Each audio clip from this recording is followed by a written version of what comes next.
Captain Daehyun Kim stared at the tactical display with growing dread. 200 alien warships had just entered the Cyano system, their red markers spreading across his screen like a disease. His own destroyer, the HSS Relentless, was one of only 37 human ships standing between those vessels and the colony below. "Captain, they're hailing us," his communications officer said, her voice tight with tension. Daehyun straightened in his command chair. "Put it through." The view screen flickered to life, revealing the reptilian face of a Krillian commander. The alien's scales gleamed under harsh lighting, and its vertical pupils contracted as it spoke. "Human vessels, you are ordered to withdraw immediately. This system now belongs to the Krillian Empire and our allies. Your presence here is an act of war." "This is a human colony," Daehyun replied calmly, though his heart hammered in his chest. "We have every right to defend it. You're the ones committing an act of aggression."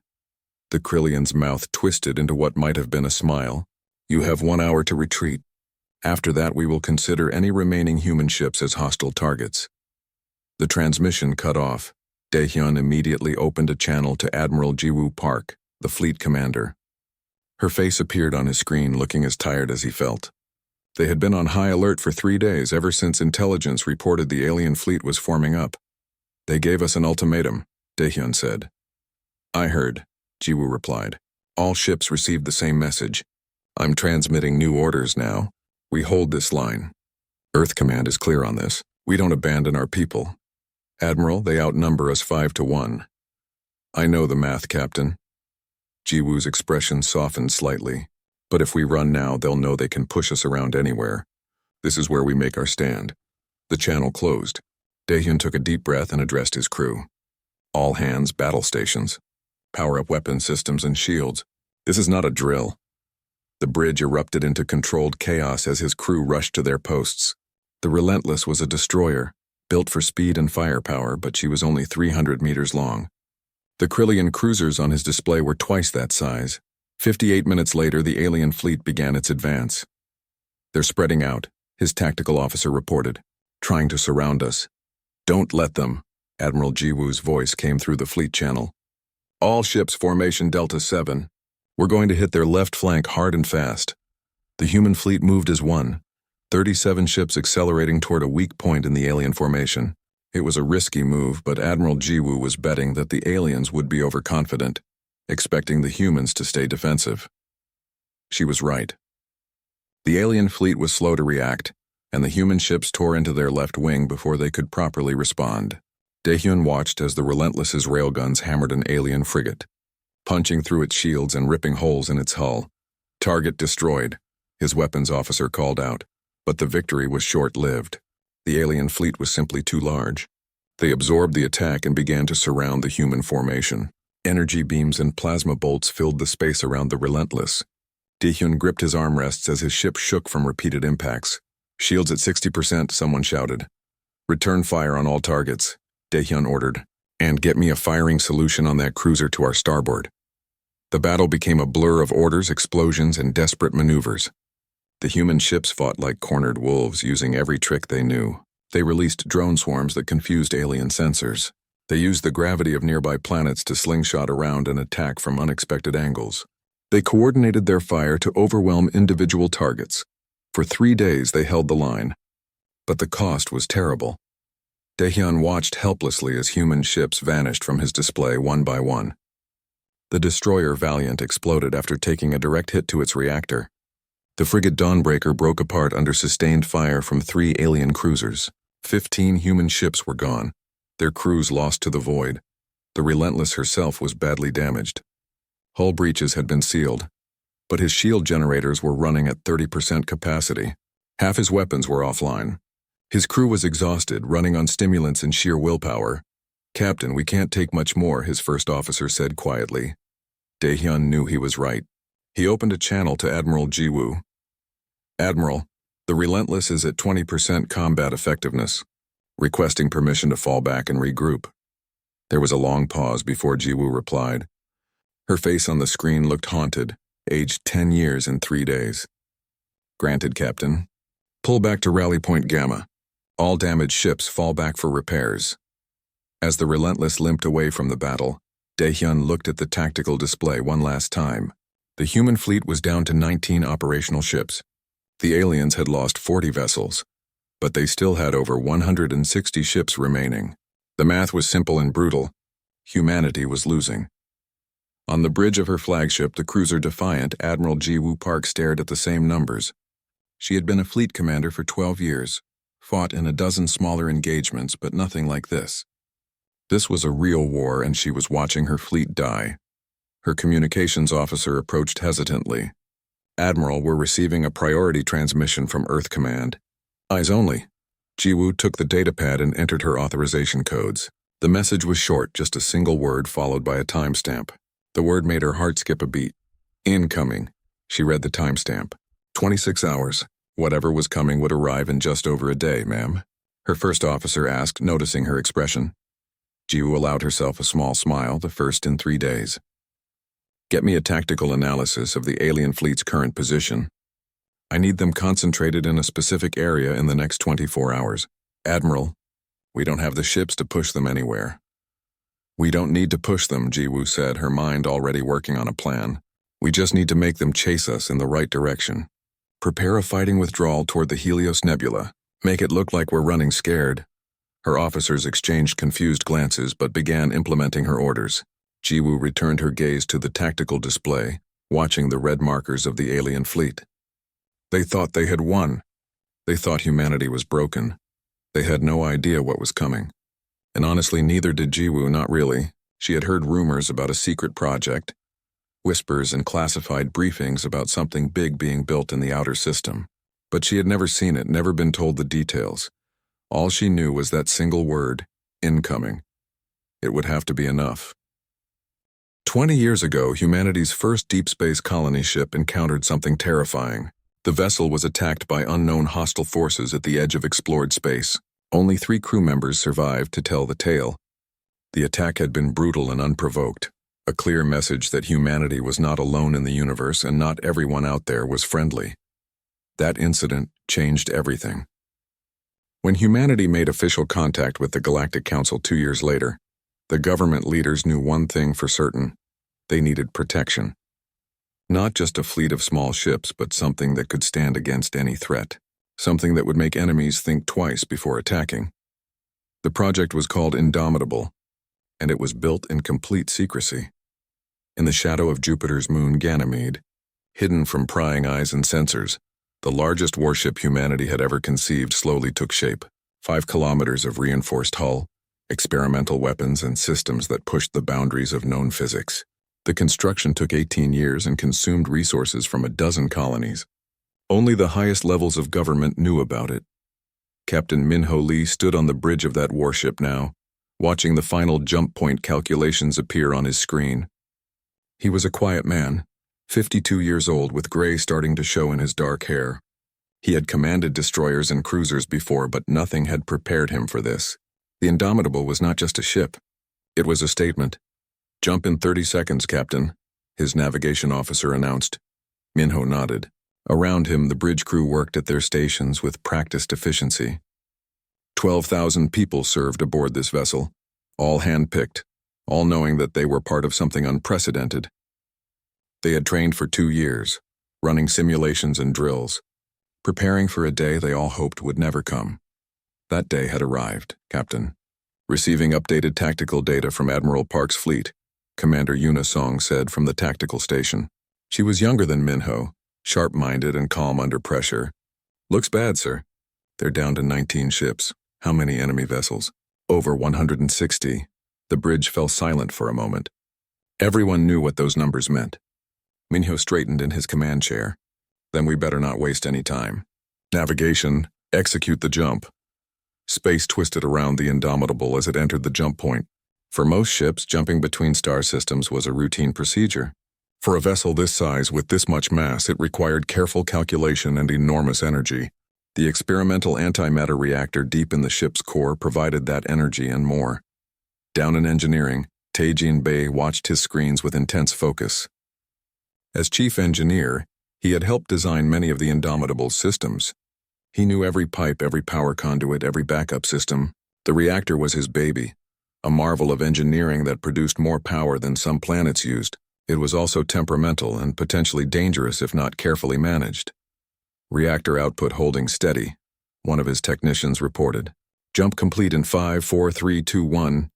The Indomitable dropped out of jump space at the edge of the Cyano system. Immediately, every sensor on the bridge lit up. The battle was still raging, human ships desperately fighting against impossible odds. "Get me Admiral Park," Minho ordered. A moment later, Jiwoo's face appeared on his screen. She looked exhausted but determined. Behind her, alarms were flashing on her bridge. "Captain Lee, you're a welcome sight. Admiral, we're moving to engage." "What's your situation?" "We've been fighting for 3 days straight. Down to 19 ships, most of them damaged. I've been drawing the enemy fleet toward the Helios Nebula, trying to concentrate them in one area." "Smart thinking," Minho said. "We'll take it from here. Pull your ships back and form up behind us." "Behind you?" Jiwoo looked puzzled for a moment, then understanding dawned on her face. "You're going straight in. That's the plan." Minho cut the transmission and addressed his crew. "All stations battle ready. Weapons power up all systems. Shields to maximum. Wing Commander Hajun Kwan. Prep your fighter squadrons but hold them back until I give the word." "Aye, Captain," came Hajun's voice from the fighter bay. He commanded 6 squadrons of advanced void fighters, small craft that were faster and more maneuverable than anything the aliens had seen. The Indomitable began moving deeper into the system at full thrust. On alien sensors across the battlefield, a new contact appeared. At first, the alien commanders thought their instruments were malfunctioning. The energy signature was impossible. No ship could be that large, produce that much power. 50 Krillian ships broke off from the main fleet and moved to intercept. Their commander sent a message to Overlord Vexithara, the leader of the alien invasion force. "My lord, we're detecting an unusual vessel. It's massive, but surely one ship cannot pose a threat. We're moving to destroy it." "One ship?" Vexithara replied from his flagship. "Humans are desperate, sending their construction vessels to fight. Destroy it quickly and return to the main battle." The Krillian detachment accelerated toward the Indomitable. They spread out into an attack formation, weapons charging. They expected this oversized human ship to turn and run, or perhaps try to fight and die quickly. The Indomitable did neither. It continued its steady advance, not even trying to evade. "Enemy ships approaching weapons range," Commander Unisong reported calmly. 50 vessels, mixed cruisers and frigates." "Let them get closer," Minho said. "I want them to see exactly what they're dealing with." The aliens opened fire first. Plasma bolts and energy beams streaked across space, impacting the Indomitable's shields. The bridge shook slightly, but the shields held easily. More fire came, a constant barrage that would have destroyed any normal ship in seconds. The shields absorbed it all, the defensive grid rotating and distributing the energy across multiple generators. Warning lights flickered on damage control screens, but nothing critical failed. "Shields holding at 97%, Una reported. "Their weapons are barely making a dent." "Return fire," Minho ordered quietly. "Show them what a real warship looks like." Lieutenant Jisoo Han, the weapons control officer, had been waiting for this moment. Her fingers flew across her console, targeting solutions appearing on her screens. Firing, the Indomitable's weapon systems came alive. Railgun batteries mounted along the hull fired magnetically accelerated projectiles at a significant fraction of light speed. Each slug hit with the force of a small nuclear weapon. Energy beam arrays, powered directly by the antimatter reactor, lanced out with concentrated fury. Missile tubes launched volleys of antimatter torpedoes, each warhead capable of vaporizing a small moon. The effect on the alien formation was devastating. The first Krillian cruiser simply disintegrated, torn apart by 3 railgun impacts. An alien frigate tried to evade but was caught by an energy beam that sliced it cleanly in half. Antimatter torpedoes found their marks and space lit up with expanding spheres of destruction. In 12 minutes, 43 alien ships were reduced to debris. 7 managed to turn and flee, their commanders broadcasting panicked warnings to the main fleet. The survivors' sensors had recorded everything, and now those recordings were being transmitted at light speed to Overlord Vexithara. The Krillian Overlord watched the footage in stunned silence. He had ruled fleets for 30 years, conquered 7 systems, never tasted defeat. What he was seeing should not be possible. One ship had destroyed his detachment without taking any significant damage. "What is that thing?" he whispered, His tactical officer's voice shook. My lord, our databases have no record of anything like this. The power output alone exceeds an entire battle group. Vexithara's clawed hand clenched. It doesn't matter. It's still just one ship. Recall all vessels. We concentrate our entire fleet and crush it with overwhelming force. As the alien fleet began to regroup, the Indomitable continued its advance. Captain Minho opened a channel to Admiral Jiwoo. Admiral, we're taking point. Form your ships up behind us in a defensive screen. Understood, Jiwoo replied. She was looking at the Indomitable on her own displays, still trying to process what she was seeing. She had heard rumors, but this exceeded anything she had imagined. Minho then addressed his entire crew. All hands, this is the captain. What we do here today will be remembered for generations. The enemy thought we were weak. They thought they could bully us into submission. We're going to show them that humanity bows to no one. All stations prepare for full fleet engagement.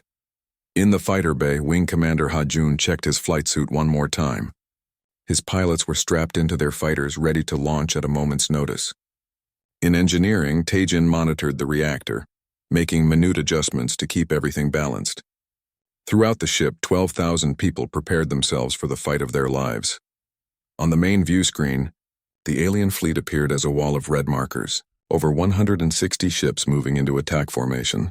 They were coming with everything they had, determined to destroy the single human vessel that dared to challenge them. Minho watched them approach with calm eyes. Steady, he said quietly. Let them come. The alien fleet formed a sphere around the Indomitable, a tactic that had won them countless battles. Over 160 ships surrounded the massive human battleship, preparing to attack from all sides at once. No enemy had ever survived this formation. The sheer volume of fire would overwhelm any defense. Overlord Vexithara watched from his flagship with grim satisfaction. All ships fire at will. Concentrate on the center mass of that vessel. I want it torn apart. The order went out and space erupted with weapons fire. Plasma bolts, energy beams, missiles, and kinetic rounds all converged on the Indomitable from every direction. It was like watching a star being born from pure violence. The amount of destructive energy being unleashed would have destroyed an entire planet. On the Indomitable's bridge, alarms screamed. Multiple impacts across all sections. Commander Unisong reported, her voice steady despite the chaos. Shields holding but taking massive punishment. Captain Minho sat calmly in his command chair. Activate Fortress Protocol. Down in engineering, Taejin Bey received the order and immediately began rerouting power. The Fortress Protocol was designed for exactly this situation. The Indomitable's shield generators, positioned at strategic points around the massive hull, created overlapping defensive barriers. These shields didn't just absorb impacts, they rotated at high frequency, spreading the damage across the entire grid, so no single point took too much punishment.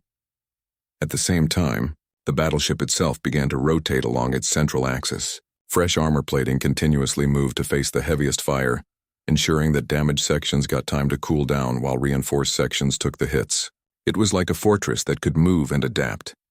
The alien commanders watched in growing frustration as their weapons fire seemed to have little effect. Yes, they were damaging the human ship. Sections of armor were being vaporized, exposing the hull beneath. But the ship kept fighting, kept moving, and most importantly, kept firing back. Lieutenant Jisoo Han worked her weapons console with fierce concentration. Targeting solutions locked, firing all batteries. The Indomitable's response was methodical and devastating. Rather than trying to shoot at everything at once, the weapons systems focused on one target at a time. A Krillian cruiser would be identified, targeted by multiple weapon systems and systematically destroyed. Then the guns would move to the next target, and the next. Every 30 seconds, another alien ship died. Captain, shield generators 3 and 7 are overloading, Yuna reported, rerouting power to compensate. Hull breach on deck 42, another officer called out. Sealing emergency bulkheads. Minho listened to the damage reports calmly. The ship was taking hits, but nothing critical yet. Keep firing. Maintain our rotation. Engineering, how's the reactor? In the reactor core, Taejin wiped sweat from his forehead despite the cool air. The antimatter reactor was performing beyond its designed specifications, providing the enormous amounts of power needed for weapons, shields, and the ship's movement. But it was being pushed to its absolute limits. Reactor at 94% capacity, he reported. We can maintain this for another 3 hours, maybe 4 if we're lucky. Good enough, Minho replied. He opened a fleet-wide channel to Admiral Jiwoo. Admiral, we're holding their attention. Now's your chance. Hit their flanks with everything you have. Jiwoo had been waiting for this moment. Her battered fleet of 19 ships had formed up behind the Indomitable, using the massive battleship as a shield while they repaired what they could. Now she gave the order to attack. The human destroyers and cruisers emerged from behind the Indomitable and struck at the alien formation with precision. They weren't trying to match firepower. They were exploiting the chaos and confusion the battleship created. Alien ships focused on the Indomitable suddenly found human destroyers behind them, railguns tearing into their vulnerable engine sections.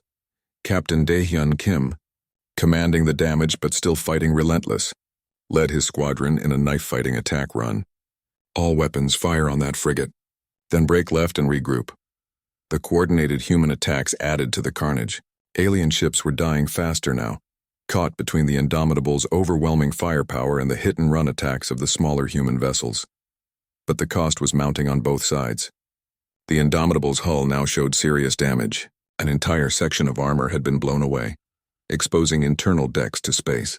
3 shield generators had failed completely.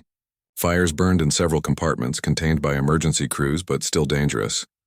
Casualty reports coming in, an officer said quietly. 217 crew members lost. Minho's jaw tightened, but he didn't let emotion show. There would be time to mourn later. Keep fighting. The battle raged for hours. The Indomitable rotated endlessly, its weapons never stopping, each shot carefully aimed and deadly. Around it, the debris field grew larger, a spreading tomb of destroyed ships. 90 alien vessels were gone now, reduced to scrap metal and cooling corpses. Overlord Vexthara stared at his tactical display in disbelief. His fleet was being torn apart. That single human ship had become the center of a graveyard, and his forces couldn't stop it. Every attempt to concentrate fire was met with devastating return fire that destroyed multiple ships. My lord, we must withdraw, his tactical officer urged. We've lost over half our fleet. If this continues, we'll lose everything. No, Vexthara snarled. I will not be defeated by one ship. Prepare my flagship's main cannon. We will destroy that human vessel ourselves. But Captain Minho had other plans. He had been watching the alien flagship, noting its position, waiting for the right moment. Yuna, do we have a clear shot at their command ship? Yuna checked her displays. Yes, sir. Range is optimal. Good, prepare the spinal cannon. A hush fell over the bridge. The spinal cannon was the Indomitable's most powerful weapon, a particle accelerator that ran the entire length of the ship. Firing it required routing all available power away from everything else, shields included. For 30 seconds, the battleship would be completely vulnerable. Dr. Sunwoo Park, the lead scientist monitoring the reactor, immediately protested over the comm. Captain, if we fire that weapon at full charge, we'll have no defenses during the recharge cycle. They'll tear us apart. They'll be too busy running, Minho replied with quiet confidence. Engineering, reroute all power to the spinal cannon, all other systems to minimum. Taejin Bey hesitated for only a moment, then began the power transfer. Throughout the ship, lights dimmed as every spare bit of energy fed into the massive weapon. The shields flickered and died. The main engines cut to minimal thrust. Even life support dropped to emergency levels. The Indomitable's weapons fell silent. For the first time in hours, the battleship stopped firing. Overlord Vexthara saw the shields disappear. Now all ships concentrate fire on that vessel. Destroy it while it's vulnerable. Alien ships poured fire into the Indomitable. Without shields, the impacts tore into armor, ripping open hull plates, causing massive damage. Alarms screamed across the bridge. But Minho sat perfectly still, watching the charge indicator climb on his display. Spinal cannon at 50% charge, Jisoo reported, her voice tight. 60%. The ship shuddered under repeated impacts. Entire sections were being torn apart. 70%. Captain, we're taking critical damage to decks 15 through 20, someone shouted. 80%. Minho's eyes never left the alien flagship on his display. Hold steady. 90%. Target locked, Yuna confirmed. 100%. Spinal cannon ready to fire. Fire! The universe seemed to pause for a heartbeat. Then a lance of pure energy erupted from the Indomitable's bow. Particles accelerated to a significant fraction of light speed. compressed and focused into a beam barely 2 meters wide, crossed the distance to the alien flagship in less than 2 seconds. The alien flagship's shields didn't just fail. They simply ceased to exist, vaporized by the sheer power of the beam. The weapon struck the command ship dead center, punching through 12 decks like they were paper. The beam cored the vessel from bow to stern, superheating everything it touched. For a moment, the alien flagship seemed intact. Then secondary explosions began erupting along its entire length. The reactor went critical. Ammunition stores detonated. The ship tore itself apart from the inside, breaking into 3 large pieces and hundreds of smaller fragments.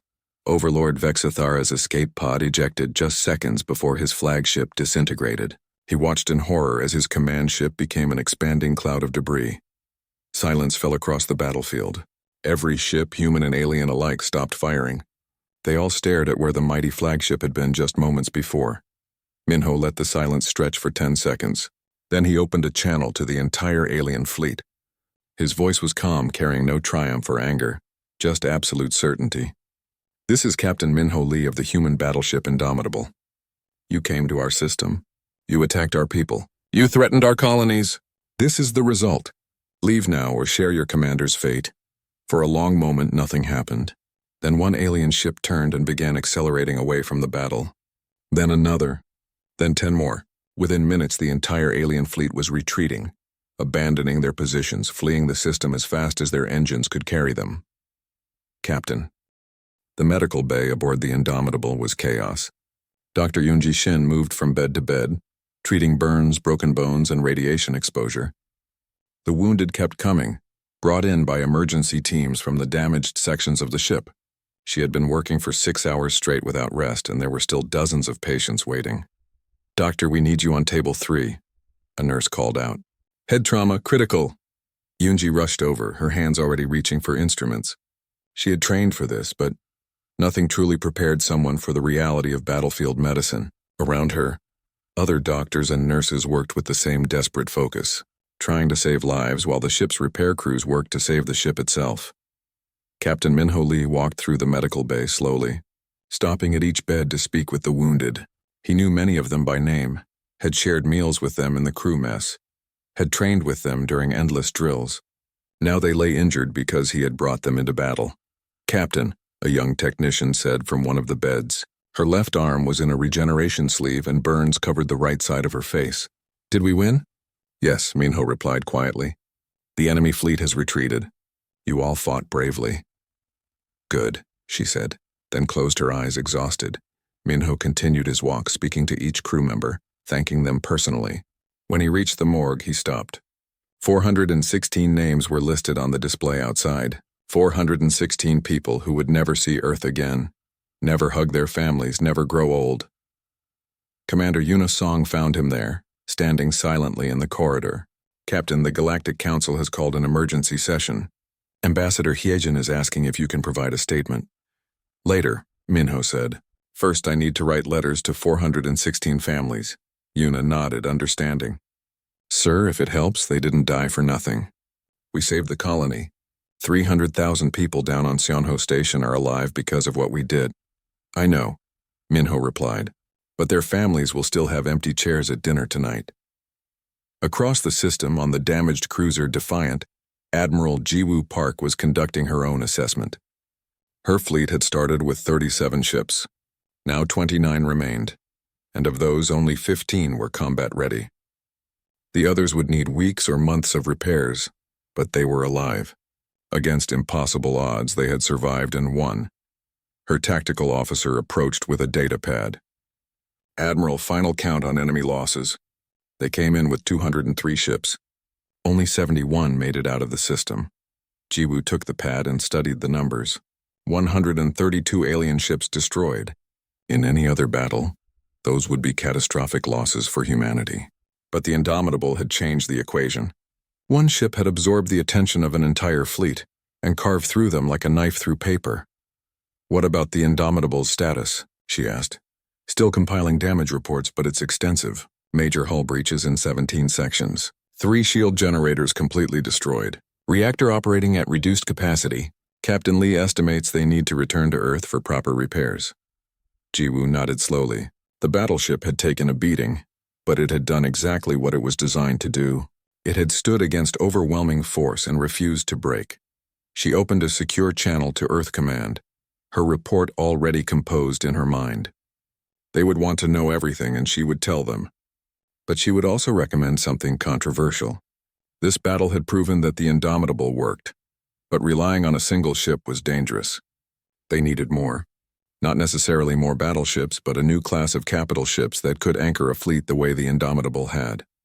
2 weeks later, the Galactic Council convened on Concordia Prime, the neutral station where all member species met. The chamber was circular, with each species having their own section. The human delegation sat in their assigned area, and for the first time since joining the council, they didn't look like nervous newcomers. Ambassador Hyejin Choi stood at the central podium, facing representatives from 7 alien civilizations. The chamber hummed with tension. Everyone had seen the battle footage. Everyone knew what had happened at Siano Station. This council is in session, High Counselor Narration announced, her insectoid features unreadable. We are here to address the matter of human military actions in the Siano system and the deployment of what some are calling illegal weapons of mass destruction. Illegal? Hyejin's voice was calm but firm. We were defending our colony from unprovoked invasion. The Krillian Empire sent 200 ships to take systems that legally belonged to humanity. Where was the council then? A reptilian delegate from the Vaxian Collective stood up. The issue is not the defense itself, but the means. Your battleship exceeded all known ship classifications. Its weapons output alone violates 3 interstellar treaties. Which treaties? Hyejin asked. Please cite them specifically. The delegate hesitated. There was a reason for his pause. The treaties in question were old, written before humanity joined the council, and were vaguely worded. They limited weapons that could destroy planets or massacre civilian populations. The Indomitable had done neither. Hyejin pressed her advantage. We built one ship, one for defensive purposes, and we only deployed it when our people faced extinction. We didn't hide a fleet. We didn't secretly construct an armada. We built a single vessel and kept it in reserve. She activated the central holographic display, showing footage from the battle. But she didn't show the glorious moments of victory. Instead, she showed the broadcast from Overlord Vexithera, recorded before the battle began. His voice filled the chamber. Human species must learn their place. We will make an example of them. Their colonies will be taken, their ships destroyed, and the galaxy will see what happens to those who dare challenge the established powers. The recording ended. Hyejin let the silence hang for a moment. You feared our ambition. You feared that we would grow too quickly, become too powerful. So some of you decided to crush us before we could defend ourselves. The Indomitable exists because you made it necessary. Captain Minho Lee sat in the human section, watching the proceedings. He had been asked to attend in case technical questions arose about the battleship. Next to him sat Admiral Jiwoo, also in formal uniform. They both knew this debate would determine humanity's future in the galaxy. The insectoid High Counselor spoke again. Ambassador Choi makes valid points. However, the power demonstrated by this vessel concerns many council members. How can we be certain humanity won't use it for conquest? The same way we trust any species, Hyejin replied. By their actions, not their potential. Humanity has been part of this council for 60 years. In that time, have we ever started a war? Have we ever invaded another species' territory? We have not. Every military action we've taken has been defensive or in support of council peacekeeping operations. A delegate from the Luminal Accord, a species that had always been friendly to humanity, stood up. I move that we recognize humanity's right to maintain defensive forces, including the vessel in question. The attack on Seonho was illegal, and humanity's response was proportional. Proportional? The Vaxian delegate sputtered. They destroyed over 100 ships. Yes, ships that were invading their territory. The Luminal delegate replied calmly. What would you have done in their place? Surrendered? The debate continued for hours. Various delegates argued back and forth, some demanding restrictions on humanity, others defending their right to self-defense. Through it all, Hyejin stood firm, never backing down, never apologizing for the Indomitable's existence. Finally, a vote was called. The motion was simple: recognize humanity's right to maintain defensive forces without restriction, including capital ships of any class. The votes were cast electronically. Hyejin watched the tally with her heart pounding. It would require a simple majority to pass. The final count appeared. 5 species in favor, 2 against. The motion passed. Relief flooded through the human delegation, though they kept their expressions neutral. They had won not just a battle, but diplomatic recognition of their strength. After the session ended, High Counselor Narration approached Hyejin privately. The insectoid's multiple eyes studied her with what might have been respect. "Your species is remarkable," Narration said. "You advance so quickly. It makes you unpredictable." "It makes us survivors," Hyejin replied. "Humans have been fighting since before we could write. We know what it takes to endure indeed. A word of advice, Ambassador. Many species will now fear you. Fear can lead to respect, but it can also lead to desperation. Be careful not to push too hard," Hyejin nodded. "We don't want to be feared. We just want to be left alone to grow and develop. But if someone threatens us again, they'll get the same response the Krillians did." Narashin's mandibles clicked in what might have been laughter. "I suspect they've learned that lesson. Overlord Vexithara has been stripped of his rank and exiled. The Krillian Empire is in chaos. They bet everything on crushing you and lost." As the delegates dispersed, Captain Minho found himself standing on an observation deck looking out at the stars. Admiral Jiwoo joined him. 2 veterans sharing a quiet moment. "Earth Command sent new orders," Jiwoo said. "The Indomitable is to remain here for another month, then return home for full repairs and—" 3 months after the Battle of Seonho Station, Captain Minho Lee walked through the damaged corridors of the Indomitable one last time before heading home. The repair crews had done what they could in the field, patching hull breaches and replacing critical systems. But the battleship still bore the scars of battle. Entire sections remained sealed off, twisted metal and broken equipment visible through reinforced windows. He stopped at a memorial wall that had been installed near the main corridor. 416 names were engraved on black metal, each one representing a life lost. Fresh flowers floated in the zero-gravity section below the wall, left by crew members who came here to remember their fallen friends. "Captain," Commander Unisong approached from behind. "The crew is assembled for departure. We're ready to begin the jump sequence back to Earth." "Thank you, Commander," Minho replied, not taking his eyes off the names. "Give me 5 more minutes." Yuna nodded and quietly left. Minho reached out and touched one of the names. Technician Bo Young Kang, 23 years old, killed when a plasma bolt breached the engineering deck. She had been scheduling her wedding when the deployment orders came through. Now she would never see that day. "We won," Minho said softly to the wall, to the names, to the memories. "You fought bravely and we won. I promise I'll make sure everyone knows what you did here." He straightened his uniform and walked toward the bridge, passing crew members who saluted as he went by. The ship felt different now. Before the battle, it had been a theoretical weapon, a deterrent that everyone hoped would never be used.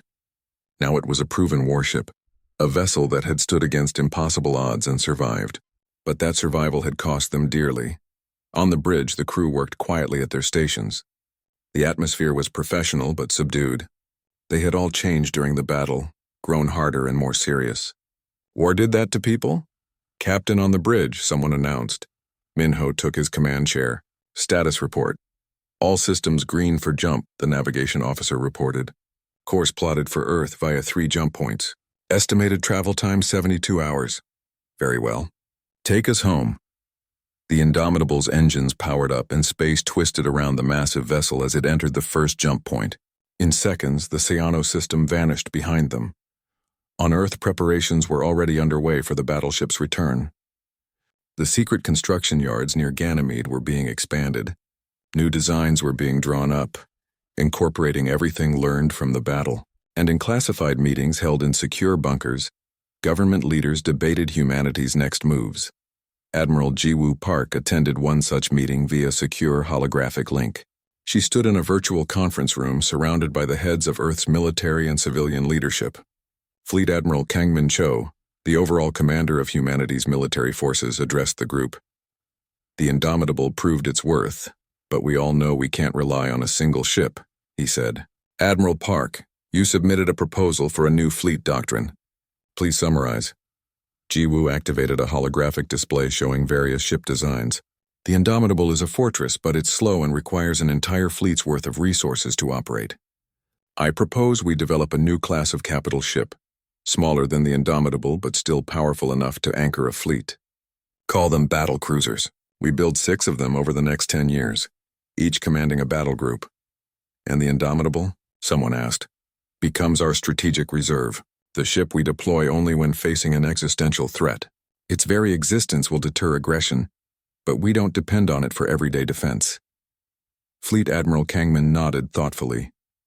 What about the diplomatic implications? The Council just recognized our right to maintain these vessels, but if we start building a fleet of capital ships, it might cause alarm. Let them be alarmed, Defense Minister Soman Yoon interjected. The Krillians attacked us because they thought we were weak. Now they know better. If other species are nervous, that's their problem. We have a right to defend ourselves. The debate continued, but the direction was clear. Humanity would expand its fleet, modernizing and strengthening its forces. The age of being the newcomer species, the one that could be bullied and threatened, was over. Meanwhile, across the galaxy, the effects of the battle rippled outward. In the Krillian Empire, civil war threatened as various factions blamed each other for the disastrous campaign. Overlord Vexthera, stripped of his rank and exiled, lived in obscurity on a remote colony world. He spent his days replaying the battle footage, watching that human battleship tear through his fleet again and again, trying to understand how he had lost so completely. In the territories of the other Council species, military planners studied the battle data with intense focus. Human tactics, human weapons, human ship designs, all of it was analyzed and discussed. Some species began developing countermeasures, weapons and strategies designed to combat vessels like the Indomitable. Others quietly approached human diplomats seeking trade agreements and mutual defense pacts. Ambassador Hyejin Choi found herself suddenly popular. Species that had barely acknowledged humanity's existence now wanted meetings, trade discussions, technology exchanges. She handled each carefully, knowing that humanity's new position came with both opportunities and dangers. One afternoon, she met with a representative from the Luminal Accord, the species that had supported humanity in the Council vote. The Luminal, a being of pure energy contained in a crystalline shell, spoke with a voice like chiming bells. Ambassador Choi, my government wishes to propose a mutual defense agreement. Should either of our species face military aggression, the other will provide support. Hyejin considered the offer carefully. The Luminal Accord has been a good friend to humanity. We would be honored to formalize that friendship. But I must be clear, we won't be anyone's weapon. If you're seeking an alliance just to have access to the Indomitable's firepower, we're not interested. We seek partnership, not servitude, the Luminal replied. Your species has proven you can stand on your own. That makes you valuable allies, not tools to be used. The agreement was signed 3 weeks later, the first formal military alliance humanity had made with another species. Others would follow, carefully chosen, creating a network of partnerships that strengthened humanity's position without making them a threat to galactic stability. On the long journey back to Earth, Captain Minho spent much of his time in his quarters writing. He was composing a detailed report on the battle, but also something more personal, a book about the crew members who had died, their stories and their sacrifices. He wanted their families to know that they hadn't just been names on a casualty list. They had been real people who had chosen to stand in defense of humanity. Engineer Taejin Bey stopped by one evening, bringing a bottle of real alcohol from his personal stores. I thought you might need this, Captain. Minho accepted the drink gratefully. Thank you. How's the reactor holding up? Better than it has any right to, Taejin admitted. We pushed it beyond all safe limits during that battle. By all calculations, it should have failed. But it held together. Your ship is tough, Captain. Our ship, Minho corrected. And it's the crew that made it tough. The best engineering in the world doesn't matter if the people operating it aren't dedicated. They drank in comfortable silence for a while, 2 veterans sharing a moment of peace. Finally, Taejin spoke again. Captain, do you think we'll have to fight again?